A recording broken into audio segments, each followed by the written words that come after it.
Hello.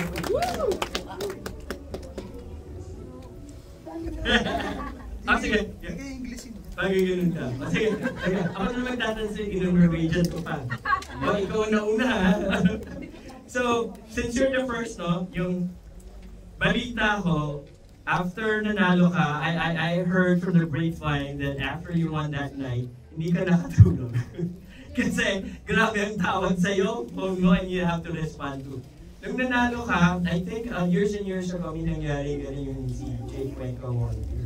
So, nagkagulo lahat ng mga ano. May statement siya, parehong statement na dito pa ako sa Manhattan na nanalo. So, how did it feel that night, yung gano'n na team? Nung mga early years naman po namin, dami ko na rin nomination, but yun nga po, nakakatuwa, and I'm grateful na dito pa naka-isa, nanalo. So, it's really something for me, and you know, syempre, my wife, sobrang proud naman yan sa akin. So, bilang marami siyang so, pinost niya and kinahap na lahat ng then my phone was busy. May jet lag. So, yun. But I'm really grateful. Yun lang. Ang hirap i-explain, but Kung maiksing answer lang po, I know hindi ka super busy pag-artista kasi entrepreneur ka, chef.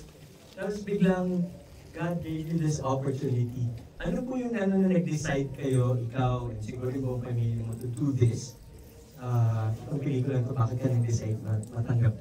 Unang-una, Director Star and I, along na pa. So, and syempre, may tiwala naman po ako sa kanya. And pangalawa, sa CFC po ito, sa production namin. So, alam ko po na hindi naman kami bibigyan ng pangit na role. And una sa lahat, aalagaan din naman kami.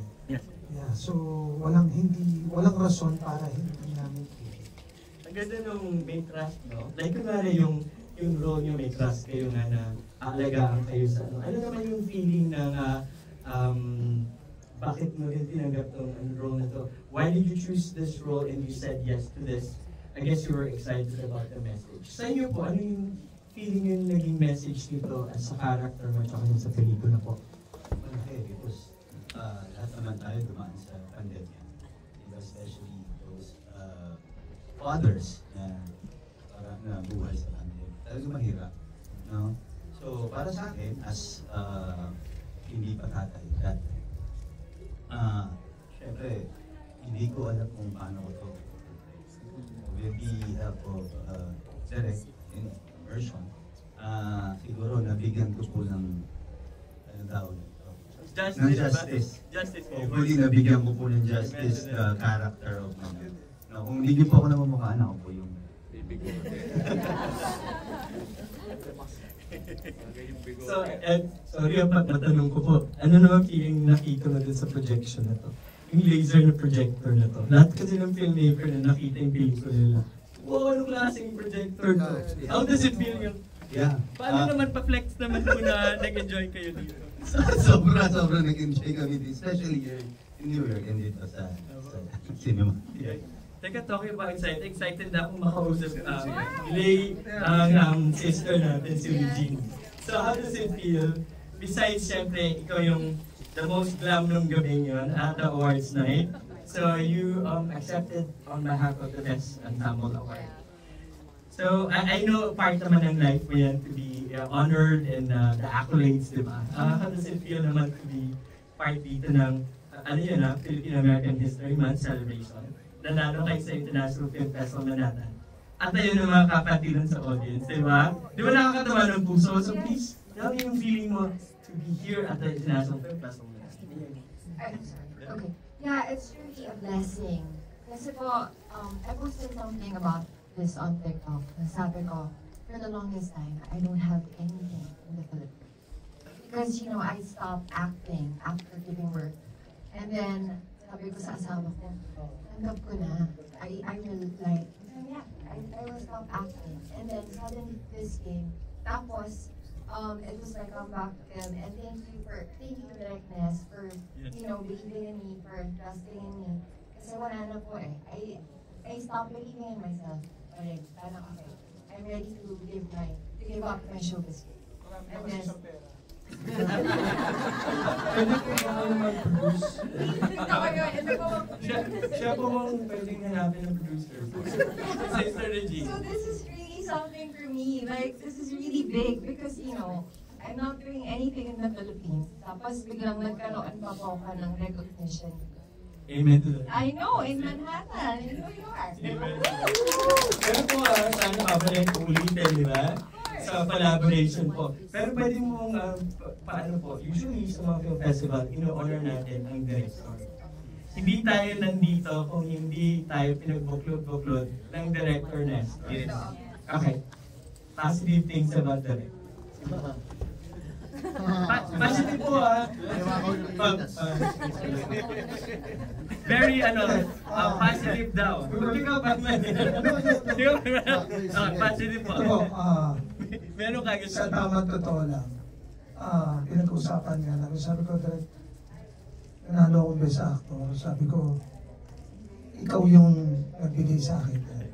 Totoo yun. Kasi, in the Philippines, pag hindi ka bida ng network or ano, kahit anong galing mo, may menos nila yun.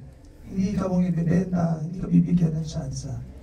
So, yun yung sad truth. But, yun nga sabi ko direct, binigyan mo kami ng mga ganito. So, part naman namin na pag-igihin yung tiwala niya. And, thank you very much, direct. Thank you. So, meron, Sister Dex meron siyang sasabihin na suggestion kaya next project. Same cast, ah? Yeah, oh. Iba naman tayo dito. Kami rin ng staff, ha? Yeah, well, kidding aside, napakagaan ng trabaho niyo. Kung hindi niyo po alam, meron akong 2 movies kasi nasali. I'm very thankful for that. May isa pa akong movie kasi for that. Okay. Nakakasali din. So, both direct na store. What director? Oo, kaya talaga, napaka-blessed ko. Amen, amen. Napakagaan na trabaho niya. Hindi, ano ba iba? Direk, pwede bang maging favorite yun po? Teka, siyempre, kausapin natin ang producer natin. Producer niya yung next event. Siya daw po mag-produce ng New York. Same cast dapat Sister Regine. Positive things about Direk. Kasi we have to honor our Direk. Yes, I love directness. Sobrang bait po niyang katrabaho, sobrang gaan. Tapos minsan, minsan nga, ito na nagde-direct minsan. Direk, ayoko na pumunta sa Tokyo. Alam, ikaw ba director? Nalala ko. Ang mabilis lang, mga fast talk tayo. Fast talk. Ito naman, yung kayong tatlo, at ikaw mag-umpisa. Itong dalawang to, anong positive nilang dalawa? Experience mo working with?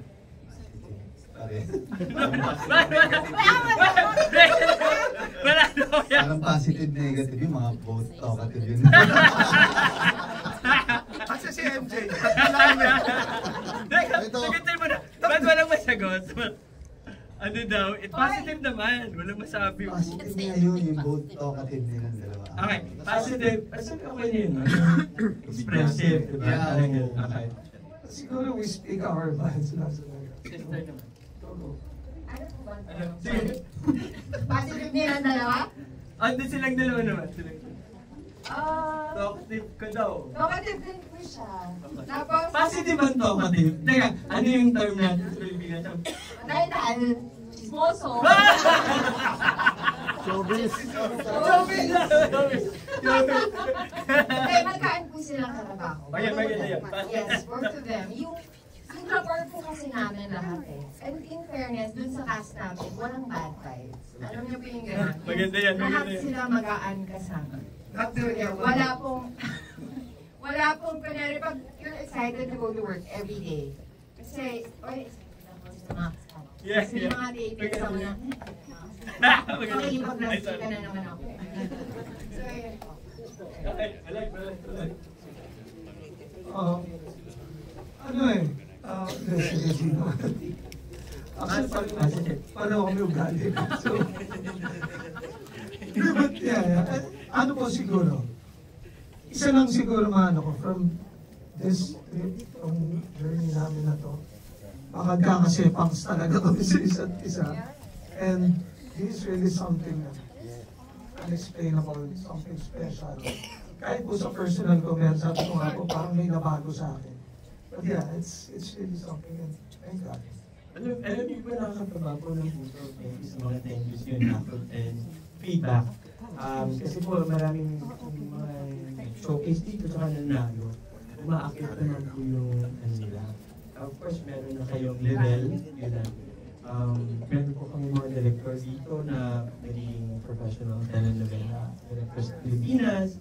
Meron tayong naging isang director ng isang... Basta, marami po. And blessings po kayo ngayon. Kayo po yung naging meaningful po yung film festival natin. Mensahe niyo po, positive encourage nyo naman po kami. Kasi lahat po yun ng mga namin, all of our staff actually flew in. A lot of them have flown in from California as well. Bumabalik-balik sila po. Pa-flex naman po yung staff ko na encourage nyo naman kami na maayos naman po siguro yung film festival namin. Yung feedback. Yeah. First of all, I would like to thank po sa lahat ng mga support sa Haligi and also IFFM. Maraming salamat po sa parangal na pinagkaloob po sa buong puso po namin. Pagpapasalamat sa aming sa Sepsi Films, sa Sepsi Films family, sa aming mamahala po, ang kapatid Eduardo Manalo at kapatid na Angelo Manalo.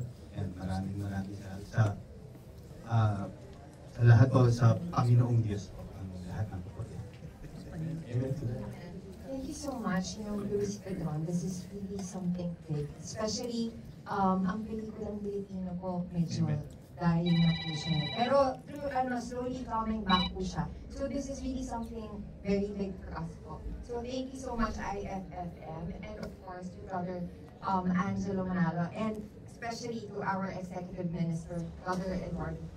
Thank you po. Thank you. And sa inyo po lahat, salamat. Salamat sa pagtiwala, salamat sa suporta. Christian, salamat po ng marami. Anistor, salamat po.